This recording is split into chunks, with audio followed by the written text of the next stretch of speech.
for Luke. Luke is one of the youngest engines working on the Skarloey Railway.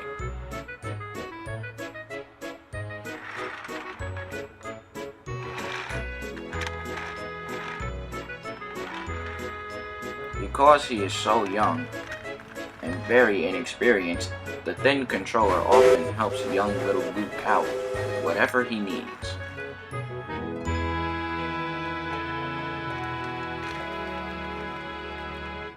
One morning, Luke was at the junction. He was waiting for a red signal to drop. Just then, Freddy shuffled in with his usual passenger train. Smoke was billowing from his funnel. He was ill. Luke puffed over to Freddy. "Freddy, are you all right?" he asked. "No, my boiler aches," quaked Freddy. "Is there anything I can do to help you out, Freddy?" asked Luke. He knew this was an emergency. "Yes, there is. You can take my passenger train to Colin at the lower mill station for me," huffed Freddy. "Of course," Luke replied. "The train must halt on the wharf, and you must stop where Colin resides." "Yes, of course," said Luke. He shunted Freddy into a siding out of the way, and he coupled up to Freddy's train. He huffed and puffed away. Marina had a problem. She was to take lots of building materials to Crovan's Gate Station to meet Miracle the Diesel so they could mend the tracks on the Skarloey Railway. But she couldn't get her train moving. Her wheels were too weak against the rails. Alfie, the excavator, loaded her up. "Go on," he said to Marina. "You can do it." But Marina didn't move. Luke arrived at the wharf at last. He stopped at Colin, and he let off his passengers. Colin was astonished to see Luke. "Hello, Luke. What are you doing here?" asked Colin. "You don't normally come up this part of the line." "Freddy is ill, Colin, so I'm doing the job for him," said Luke, "until he's better." "Well," Colin began, "usually when Freddy pulls the train, he is unattached from the train, runs round to the back for the trip to Crovan's Gate, backwards." Luke was alarmed. "Backwards?" he huffed. "I have to pull the next train backwards?" he shrieked. "Only to Crovan's Gate, of course," Colin replied. "Oh, all right," he pouted. Luke was uncoupled, he ran round to the back, and he was coupled up to the train. He whistled as loudly as he could as the passengers boarded. He whistled again as he puffed away.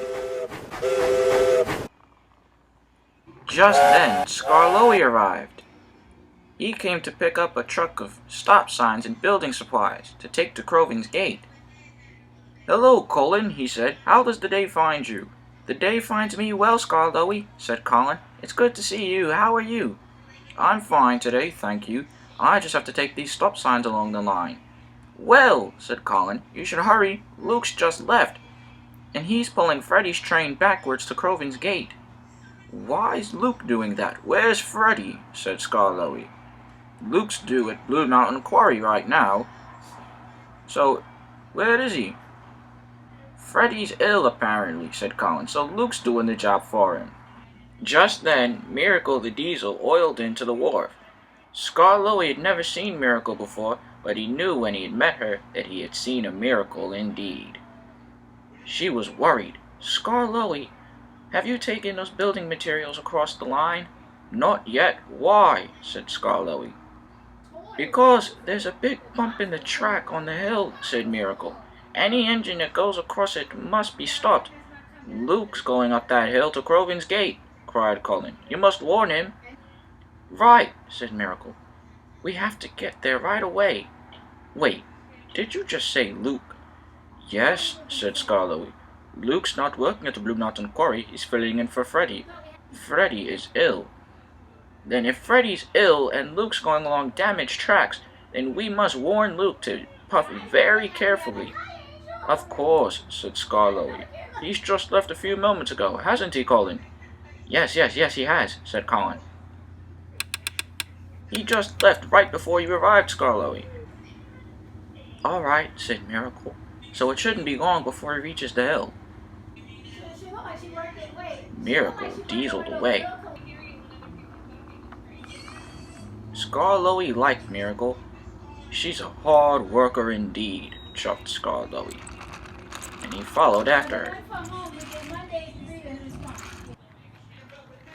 Luke made it to the next station. He stopped to let off and pick up passengers. I'm loving this line so far, but I'm not liking pulling the train backwards. Just then, Rheneas and Sir Handel raced into the station. Hello, Luke, what are you doing here? I'm pulling passengers for Fearless Freddy, said Luke. He's ill. Well, you best be careful. Yeah, you might run into some no-good steamrollers, said Sir Handel. Then Miracle rolled down the hill into the station. And so did Scarlowy. What is everyone doing here now? Said Luke. You are all upsetting my passengers. No, we're not, said Miracle. We've come to warn you. Some tracks on the hill are unsafe. You must chuck very carefully. And be very careful when you leave the station, said Scarlowy. It's very dangerous, and we've come to put stop signs. I don't need stop signs, said Luke. I can do it just fine, thank you very much, he said cheerfully. And he puffed away. He's heading for trouble, said Rheneas. I tried to warn him, said Miracle. Better safe than sorry, I now say, said Sir Handel.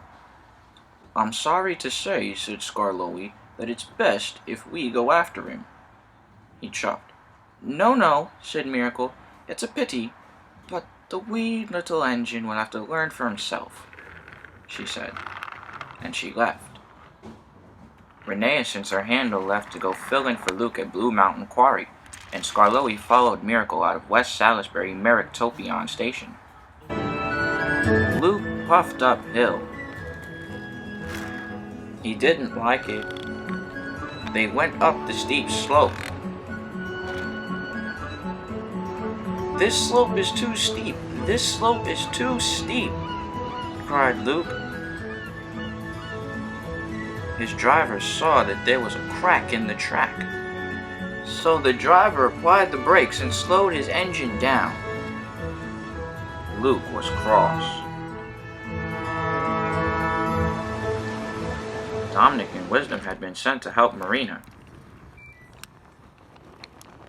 Marina had made it to Southbury Village Station. She was disappointed in herself. Don't worry, said her driver. You're still a really useful engine. You made it to Southbury Village despite your wheels being weak and not being able to grip the rails. I'm proud of you. I only wish I could have made it all the way to Crovan's Gate by myself, she said. Then Wisdom and Dominic arrived. Dominic and Wisdom were very pleased to see Marina. What are you two doing here? She said. Where's your trains? We've come to help you, said Dominic. We heard that you were in a bit of a muddle. Oh, way to boost my confidence, she said. We're here to help you, silly, said Wisdom. Now let us couple up and we'll pull you and the trucks to Crovan's Gate. I suppose, said Marina sadly. So Wisdom and Dominic pulled Marina and the truck all the way to Crovan's Gate Station. When Luke arrived at Crovan's Gate Station, Henry, the green engine, was waiting for the passengers. Not bad, youngster, huffed Henry. Sorry, Henry. I would have been earlier, but Colin says that I need to change tracks and pull my train backwards. It's getting to be a problem. You wouldn't have a problem if you were a standard gauge engine. We big engines have turntables. Turntables so that we can spin around. We big engines never have to pull trains backwards. It's simply undignified, my dear Luke. Please, Tell your friends about it, he huffed. Henry chuffed cheerfully away. Luke was filled with admiration. Maybe if I spoke to some other engines, they'll help to get us a turntable, thought Luke, and he rushed off to find the other engines. Dominic, Wisdom, and Marina arrived to Crovin's Gate Station. Here we are, they said. Marina was very upset. I could have done this job myself, you know, she said. No, you couldn't, said Wisdom. You needed our help. You're right, said Marina. I wish I could have done this myself, she chuffed. But my wheels aren't sturdy. Don't worry, said Dominic. I know just what to do to be extra sturdy. We'll take you to see Victor, and he'll give you a brand new set of 4x4 wheels, said Wisdom. This made Marina feel very special indeed. Well, said Dominic, we've got some time. Let's go. Luke puffed into the yards. He met Bertram. He told Bertram all about Henry and turntables. Bertram was quick to become perplexed. Rubbish, Luke, hissed Bertram. Turntables don't make a useful railway. It's the work we do that makes us useful engines, young one, he said. You, little Luke, don't know what hard work means. Now stop being a silly engine and get back to work, said Bertram. Pish posh, puffed Luke, and he jolted out of the yards, and he wheeshed away.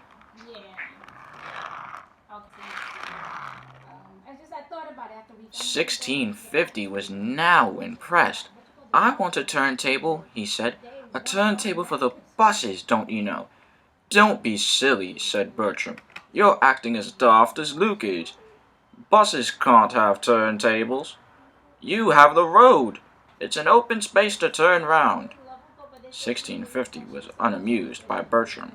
You know, you like to look down on people's imaginations, but I'm sure my bus friends will agree, he said. Oh, he's another one, said Bertram as he puffed away. 1650 oiled along the road, back to the bus yards at Southbury Village. I'm sure my friends will agree with me, he said. I can't wait. When he returned to the bus yards, he found this was not true. Turntables for buses, said Gianni. Yes, said 1650. Luke says we can work more efficiently with them and spin around. Don't you think that would be amazing? All the buses to have turntables at every station and every stop. No, said the other buses. Don't be so dumb, they said. Yeah, agreed Gianni. We don't need turntables. The road is our open space. It's like a turntable. 1650 thought otherwise. Just use your imagination, you guys. We won't, the other buses said. You're just being silly. Oh, said 1650 sadly.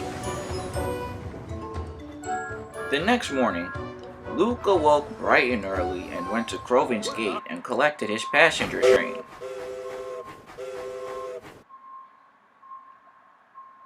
Henry arrived at the station.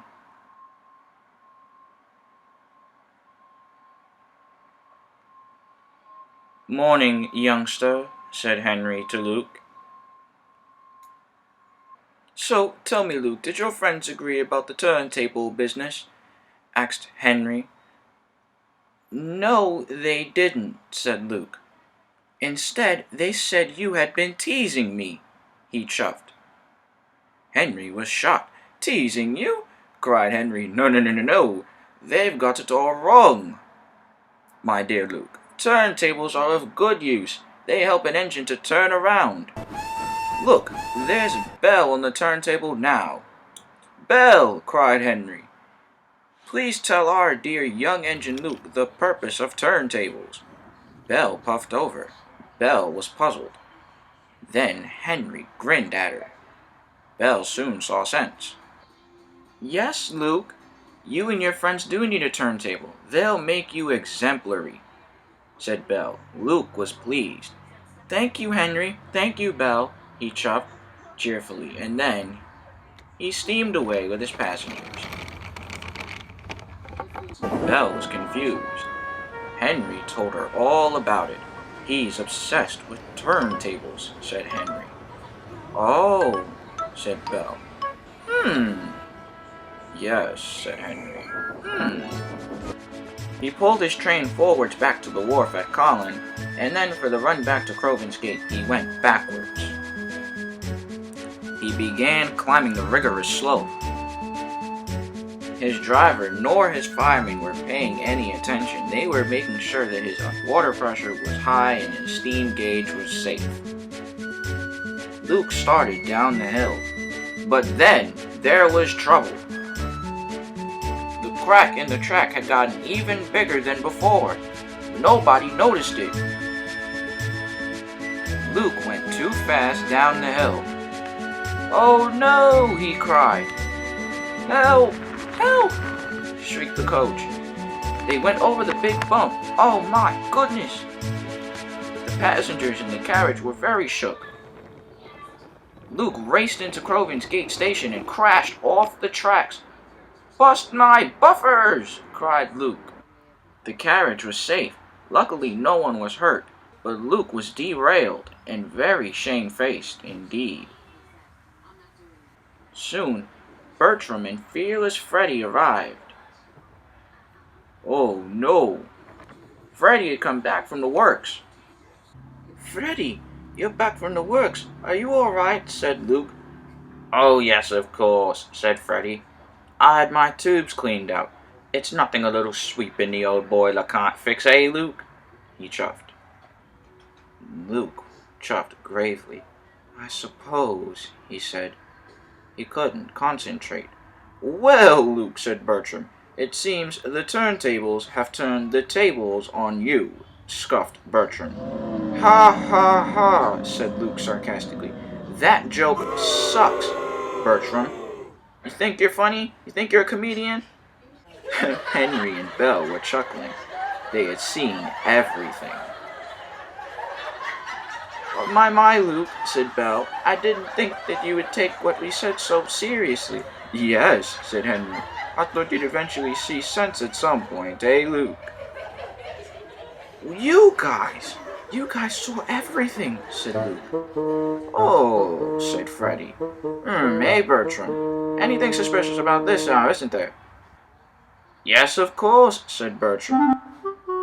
Bertram asked Belle and Henry if they had been tricking Luke. Henry and Belle giggled and grinned. "Yes, we have," said Belle. "We've been tricking you the whole time," she said. "Most indeed," said Henry. "It's about time our trick came to flourish." Luke was surprised. "You two!" Then came 1650, the bus. My, Luke, I wanted a turntable just like you, but I don't want to end up like this." Belle chuffed away. "You see now, Luke," said Bertram. "Bust my buffers," cried Luke. "I've been duped."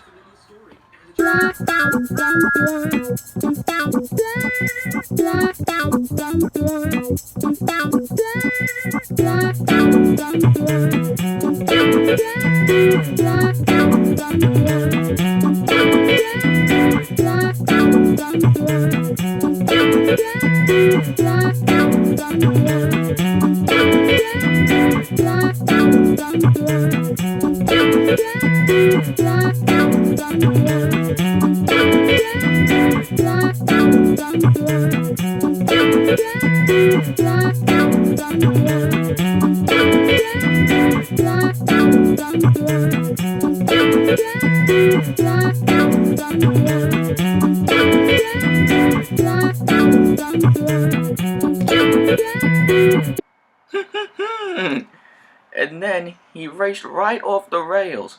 Oh my god, I can't believe he actually fell for it. Why are narrow gauge engines so stupid? Am I right? Am I right? Most indeed. But no narrow gauge engine is more stupid than young little Luke, huffed Henry. Luke was cross. "Goodbye, Luke. Hope to see you later," the engines teased. "Don't worry, Luke." All the other engines came to help Luke out of his muddle at Crovin's Gate. Ross the Crane was first on hand. "I personally have no sympathy for you," said Miracle. "I told you to be careful. I warned you, didn't I? Didn't I?" she said. "Calm down, Miracle," said Skarloey. "Henry will get his comeuppance in due time then, won't he?" "And you can always trust the rest of us," said Wisdom. "I know you can trust me." "Yeah, but only if Luke doesn't fall for any more of Henry's silly tricks," said Bertram. "Boy, are my new sturdy wheels gripping tight to the rails," said Marina. Luke was unsure which engine he should trust, but he knew for one thing he would not be trusting Henry, Belle, or James or the other big engines for a long time.